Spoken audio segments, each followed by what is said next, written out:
Good morning students of class 7th। आज हम पढ़ेंगे चैप्टर 19 संधि का अभ्यास कार्य। ठीक है, पिछली क्लासेस में हमने पूरा लेसन पढ़ा, उसके आधार पर आइए प्रश्न संख्या 1 देखते हैं। संधि से आप क्या समझते हैं? संधि से आप क्या समझते हैं? दो ध्वनियों के मेल से उत्पन्न होने वाले विकार को हम क्या कहते हैं? हम संधि कहते हैं। ठीक है, उदाहरण भी हम दे देंगे एक दो। हिमधनालय बराबर हिमालय। ठीक है, निह धनफल बराबर निष्फल। एक या दो उदाहरण हम दे देंगे। स्वर संधि किसे कहते हैं? ठीक है, दो स्वर वर्णों के मेल से आने वाले विकार को स्वर संधि कहते हैं।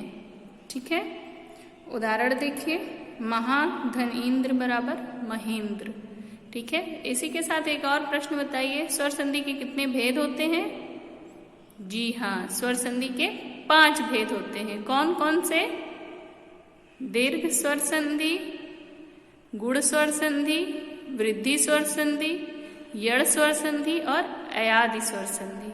ठीक है, इसको याद कर लीजिएगा, कभी कभी पूछता है। व्यंजन संधि के 2 उदाहरण दीजिए। कोई भी उदाहरण आप अपने अनुसार दे सकते हैं। ठीक है, वैसे मैं आपको 2 बता देती हूँ। उतधन डयन बराबर उड्डयन और अगला है जगत धन नाथ बराबर जगन्नाथ। ठीक है, आप अपने हिसाब से अलग उदाहरण दे सकते हैं। ठीक है, वो ज़्यादा अच्छा रहेगा। हर उसमें अपना उदाहरण दीजिए। व्यंजन और विसर्ग संधि में क्या अंतर? ठीक है, व्यंजन और विसर्ग संधि में कई सारे अंतर होते हैं। जैसे देखिए, जब 2 वर्णों में संधि होती है तो उनमें पहला यदि व्यंजन होता है और दूसरा स्वर या व्यंजन होता है तो वह क्या कहलाता है? वो व्यंजन संधि होता है। फिर से देख लीजिए, जब 2 वर्णों में संधि होती है तो उनमें से पहला यदि व्यंजन होता है और दूसरा स्वर या व्यंजन होता है तो वो व्यंजन संधि कहलाती है। उदाहरण देखिए, दिक्धन अंबर दिगंबर, उत्धन लास उल्लास। ठीक है, विसर्ग संधि का देखिए, विसर्ग के बाद, विसर्ग का जो मैंने आपको बताया है चिन्ह, उसके ये है विसर्ग का निशान। ठीक है, विसर्ग के बाद स्वर या व्यंजन आने पर विसर्ग से जो विकार होता है, जो बदलाव या परिवर्तन होता है, उसे क्या कहते हैं? विसर्ग संधि कहते हैं। मनः धन बल मनोबल, निह धन फल निष्फल। ठीक है, अगला देखते हैं, निम्नलिखित शब्दों में संधि कीजिए। ठीक है, पुनः धन जन्म क्या हो जाएगा? पुनः, आप देख रहे हैं एक साइड क्या है? विसर्ग है और अगले साइड में जन्म। पुनः जन्म तो हो जाएगा, न बदल जाएगा र में, पुनर्जन्म, ज के ऊपर र हो जाएगा, पुनर्जन्म। ठीक है, आगे देखते हैं, नय धन अक, नय धन अक नायक। ठीक है, और आगे देखते हैं हम लोग, सुधन आगत, सुधन आगत स्वागत, पोधन अन पवन, सुधन उक्ति सूक्ति। धन माने होता है प्लस, मैंने आपको कई बार बताया है। कवि प्लस इंद्र, बहुत अच्छे, कविंद्र। ठीक है, नमः धनते या नमः प्लस ते नमस्ते, राका प्लस ईश राकेश। ठीक है, सत धन धर्म सद्धर्म, त का द हो जाएगा सद्धर्म। प्रति धन एक प्रत्येक, प्रति प्लस एक प्रत्येक। ठीक है, अगला प्रश्न देखते हैं, निम्नलिखित शब्दों में संधि विच्छेद कीजिए। जैसे यहाँ पर ये करना है, तोड़ना है, उसको अलग करना है। निस्धन संदेह, निस्संदेह, निस्संदेह का क्या हो जाएगा? नि है, न में छोटी और विसर्ग, ये जो आधा स है वो किस में बन जाएगा? विसर्ग के का निशान बन जाएगा, नि प्लस संदेह।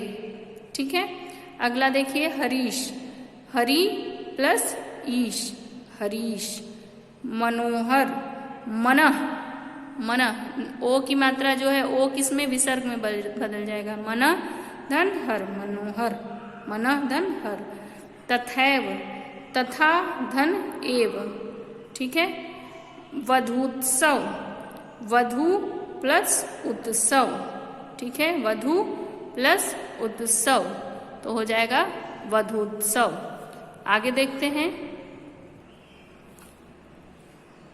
पवित्र, पवित्र का हो जाएगा पो प्लस इत्र, पवित्र, ठीक है।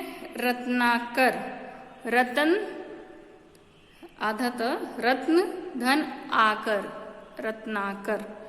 दिवाकर, दिवाधन कर। दुर्जन, दुह, द में छोटा उ और विसर्ग, दुह प्लस जन, जो ये र है वो बदल गया किसमें, विसर्ग के चिन्ह में, जैसा कि आपको बताया गया है।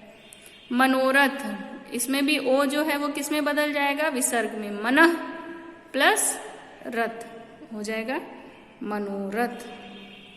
नीचे लिखे शब्दों का संधि विच्छेद कीजिए तथा बताइए कि ये स्वर संधि है, व्यंजन संधि है या विसर्ग संधि है। देखते हैं हम कौन कौन से शब्द हैं।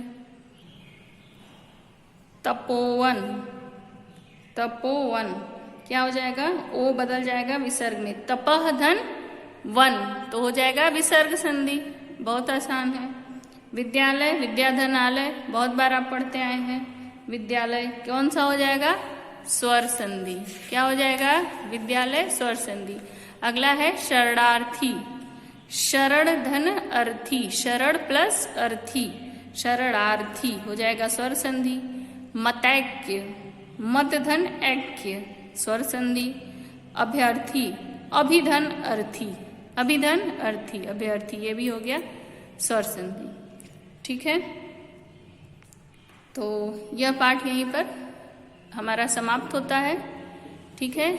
इनमें से आप पहला, दूसरा, तीसरा और चौथा 4 हैं प्रश्न, जिनमें से पहला आप क्या करेंगे, अपनी कॉपी में लिखेंगे, दूसरा, तीसरा, चौथा किताब में लिखेंगे और आप सिर्फ आपके विषय अध्यापक कहते हैं आप केवल कॉपी की फोटो क्लिक करके भेजते हैं, बुक में जो आप कंप्लीट करते हैं वर्क उसकी फोटो आप नहीं क्लिक करके भेजते हैं। तो इसलिए आप बुक की भी फोटो क्लिक करिए और अपने विषय अध्यापक को भेजिए, ठीक है। इसी के साथ हमने इस पाठ में क्या क्या पढ़ा, संधि किसे कहते हैं, संधि के कितने प्रकार होते हैं, 3 होते हैं, ठीक है। स्वर संधि, व्यंजन संधि और विसर्ग संधि। स्वर संधि के भेद, ठीक है, 5 होते हैं, उन 5 के बारे में हमने विस्तृत से पढ़ा। उसके बाद व्यंजन संधि के जितने भी नियम हैं वो पढ़े, विसर्ग संधि के नियम पढ़े और उनका हमने अभ्यास कार्य किया, ठीक है। कई बार अभ्यास कार्य अच्छे से करिए, बुक में जितने भी एग्जाम्पल दिए हैं उनको, उदाहरण को खूब अच्छे से पढ़िए, कई बार समझिए। इसी के साथ हम आज की यह कक्षा यहीं पर समाप्त करते हैं। धन्यवाद।